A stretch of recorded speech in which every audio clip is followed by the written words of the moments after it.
This week on Christian World News, President Donald Trump spearheads the long-fought battle for criminal justice reform. Evangelicals strongly support the bill, but will Congress make it a reality? Plus, an Indonesian teenager suddenly lost at sea, floating aimlessly with nothing but a Bible on board. See how this teen's worst nightmare becomes a powerful testimony. And a ship from Sweden makes an historic voyage to the Holy Land with a profound message.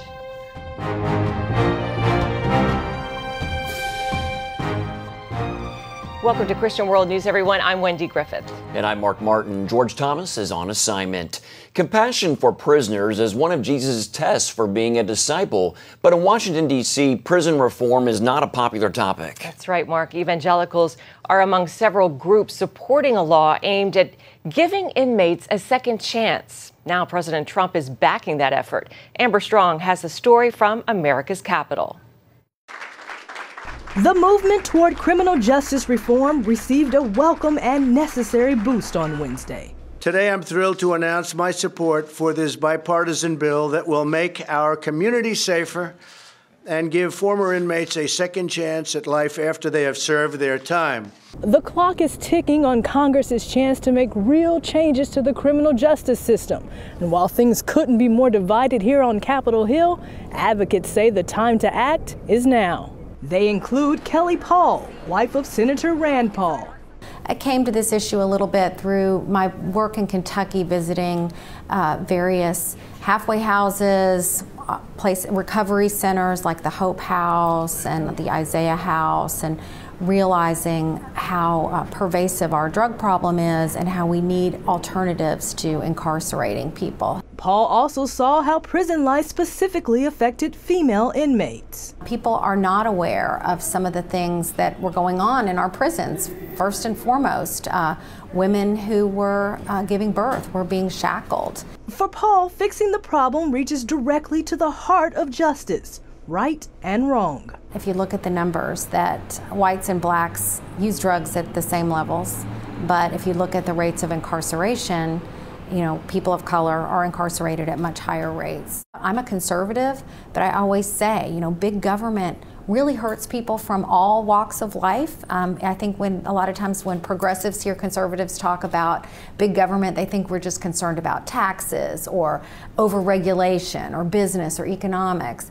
But really, this is a civil rights issue. So Mrs. Paul is doing something she says her friends aren't used to seeing, bringing her desire to right those wrongs straight to Washington. And she's not alone. The push for criminal justice reform extends far beyond the halls of Congress. Everyone from Christian advocacy groups to celebrities to the president's son-in-law, all working together for change. Jared Kushner has been the pivotal player in this. He personally comes to this issue. His own father was incarcerated, and he has been the driving force inside of the White House in making sure that this gets done. Former prisoners have also been instrumental in this fight, along with those who preach about second chances. 2,000 pastors signed a letter in support of Congress's latest effort. The bill, dubbed the First Step Act, calls for more opportunities to receive good time credit, better conditions for women, and incarcerating prisoners closer to families. It's been a tough decision for a president who campaigned on law and order, but support from the National Fraternal Order of Police seemed to help balance the scales. The bill includes reasonable sentencing reforms while keeping dangerous and violent criminals off our streets. The ball is now in the Senate's court, where advocates hope this lame duck session can lead to a second chance for prisoners and families across the nation. Amber Strong, CBN News, Washington. Thanks, Amber. Pastor Paula White is a faith advisor to President Trump. She's played a major role in the effort to reform our justice system. Earlier on CBN's Faith Nation, D.C. reporter Jenna Browder spoke with Paula White and her husband Jonathan Cain to talk about how the idea came about and why it's so important to our nation. Well, what started as just a conversation. We had a dinner, 40 of us that have been friends of the president and people of faith. when he first went into office, and Jared and Ivanka were there, and some of the senior advisors. It really started as a small seed. And at Jared's table, they were talking about, you know, if every church adopted someone when they came out of prison, we could solve the recidivism rate. And of course, this was a passion of Jared. So we began to do listening sessions and research and best practices, and here we are right up to the First Step Act. And I believe that Congress, the House, will do the right thing, that they will pass this bipartisan bill, and that we will see one of the greatest wins for humanity, because we all want people's lives to be better. We all deserve a second chance. While it really is very protective, it still secures things with security, but what it does do is it gives people vocational training, faith-based programs, to be able to be housed, to be able to be educated, get the skills, continue mentoring. That reacclimation is what's so vitally important. Well, both of you are real fixtures at the White House. You are constantly there. Jonathan, this next question for you. What does it say about this administration that it is so open and so invitational toward evangelicals and the faith community? Well, you know, Mr. Trump has always had a heart for God. His mother was a devout Christian. He still has the Bible that you know, she gave him.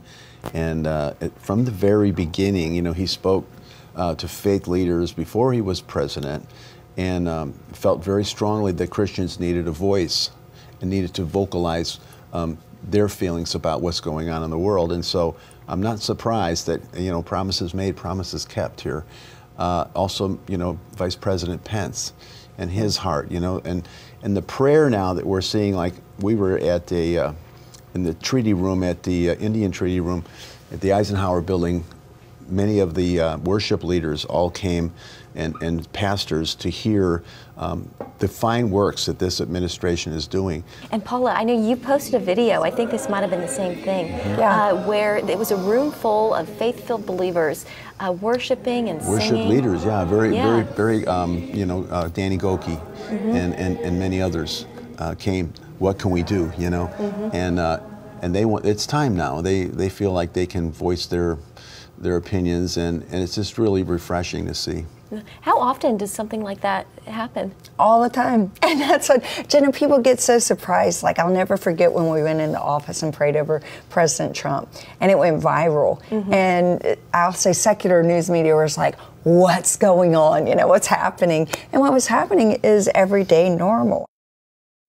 That's wonderful to hear. A number of ministries are focused on encouraging and helping Christians to run for public office.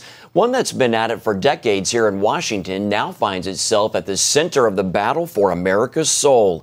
Senior Washington correspondent Jennifer Wishon explains.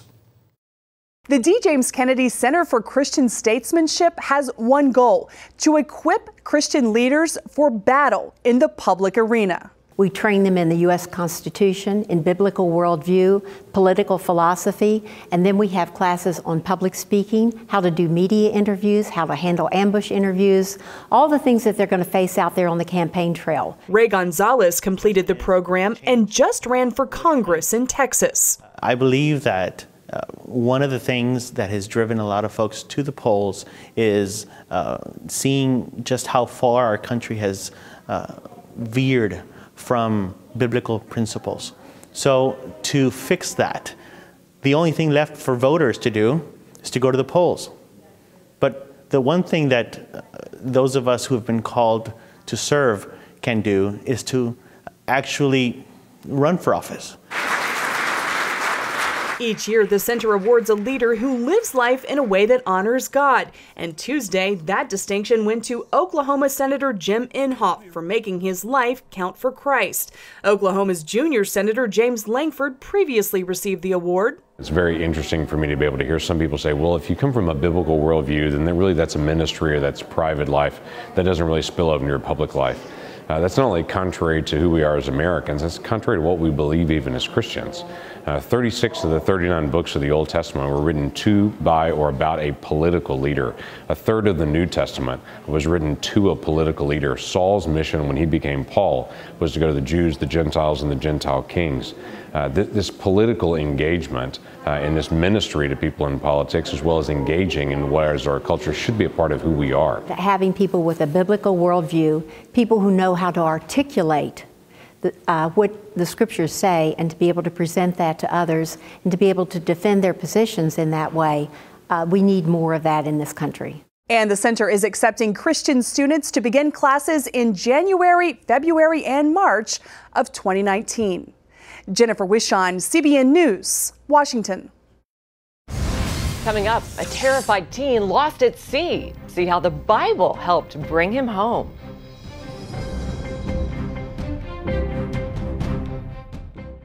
God Almighty is a God of blessing. He always wants to bless His people. But how do you get that blessing? And what principles will unlock that secret? In Miraculous Blessings, Pat Robertson shows you how to open the floodgates of God's awesome blessings in your life. In order to have a blessing, you've got to be blessable. Discover what the Bible has to say about God's covenant of blessing, the laws of blessing, and what are the hindrances to the blessings of God. The words of Jesus, they are as valid as the law of gravity, and if we follow those laws, we will be blessed. You'll see amazing true stories of everyday people whose lives were rescued and transformed by God's miraculous blessings. But even the doctors acknowledged that this had to be a miracle. Call 1-800-700-7000 or visit CBN.com to become a CBN partner and get miraculous blessings today. Hello, I'm Terry Newsom. Did you know there are more than 148 million orphans in the world today? 148 million. But it was 3 little girls that taught me about the plight of orphans. My husband and I spent nearly a month immersed in the daily activities of a Ukrainian orphanage as we waited to adopt 3 sisters. I saw firsthand the utter loneliness, the pain of rejection, and the overwhelming desire to be loved. That experience changed me forever. And out of it grew a ministry from my heart called Orphans Promise. Today, we're helping orphans and vulnerable children in more than 50 countries worldwide. Thousands of children are now in safe homes. They're being educated, and they're learning life skills. I'm asking you to join with me and become family to these children. Will you call the number on your screen right now? Because every child deserves a chance to be happy.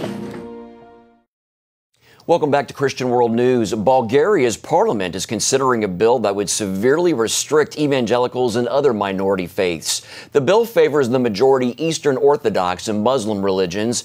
Leaders of all faiths, even those the bill favors, oppose the bill. One evangelical spokesperson told CBN News the threat has brought all members of the body of Christ together.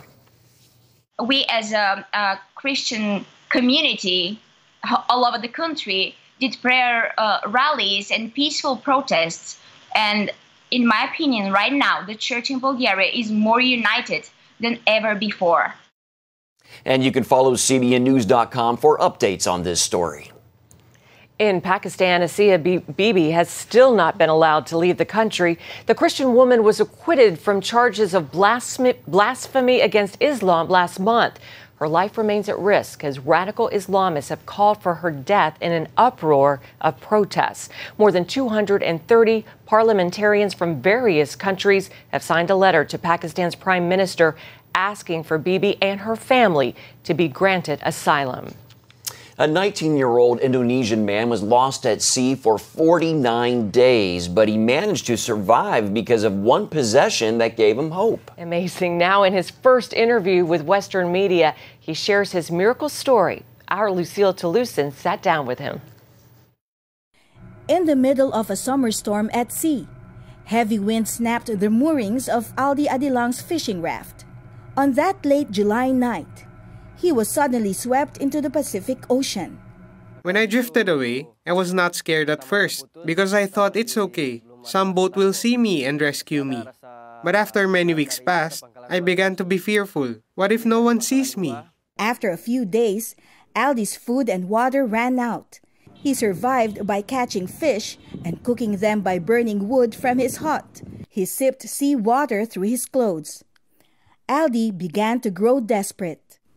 At night, I got very scared because many sharks were circling my raft.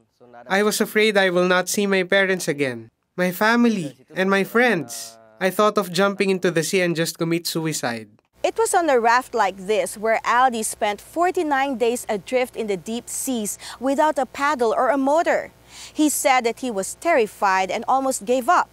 But he also testifies that it was the Bible that gave him the determination to live. I had my Bible with me. I become strong again when I read the Bible. I prayed. I also sang worship songs. And when I do this, all my fears are gone.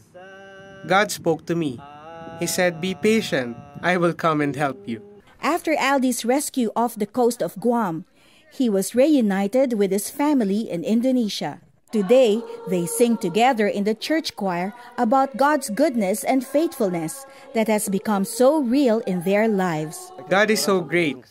I thank God for taking care of me every day. He never leaves us, even in dangerous situations. Lucille Talusan, CBN News, Manado, Indonesia. Powerful story. Well, up next, we take you aboard a Swedish boat headed towards Israel, bringing blessings and a powerful message.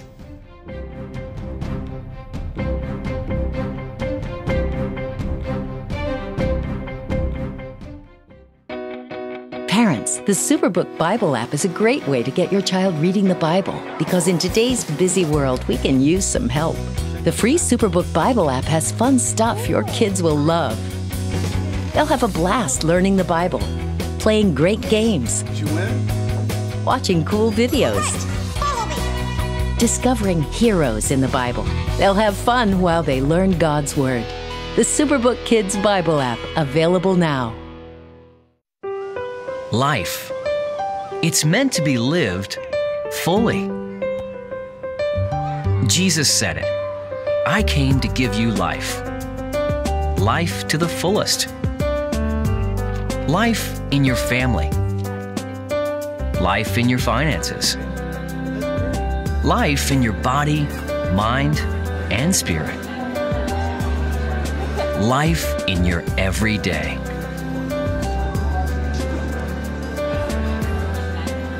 At CBN.com, we're taking what Jesus said seriously. We're here to help you discover life. Life. Live it fully. CBN.com.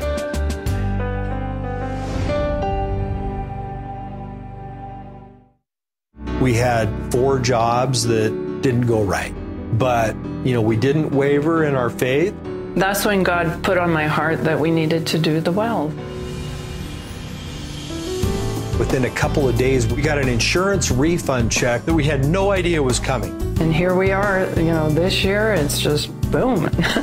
You go out and help other people and you get rewarded for it. Get Pat Robertson's latest teaching, Miraculous Blessings. Welcome back. Well, recently, a ship from Sweden set sail on an historic voyage manned by a group of Christians. It made its way for the Holy Land to speak out on behalf of persecuted believers in the Middle East. And carry a blessing to the Jewish people. CBN's Chris Mitchell reports from on board the Alita. As this more than 100-foot vessel sailed into Herzliya Harbor, dozens of other ships, boats, and even windsurfers came out to greet her. I saw this whole fleet coming towards us from Herzliya. It's like, how many are they going to be? We thought maybe 2, 4, 5. And in the end, we were just surrounded all around with all these small and large ships. And I had to literally pinch myself. I was like, what are we part of? The name of the ship is called Alita, and it sailed from Sweden for 2 reasons. We want to show solidarity with 2 groups. First of all is the Christian minorities in the Middle East that are about to go extinct. So we're trying with this sail to raise our voice, to say, listen to them and to those who are left. This is the cradle of Christianity itself. And Christians are almost going extinct because they're killed for their faith. Then where can we sail with this message? And the only answer is Israel, because first of all, it says Jesus, sailing for Jesus on the side. There's no other country in the Middle East that would open up their ports for us. And it's the only country in the Middle East where the Christians are growing in numbers.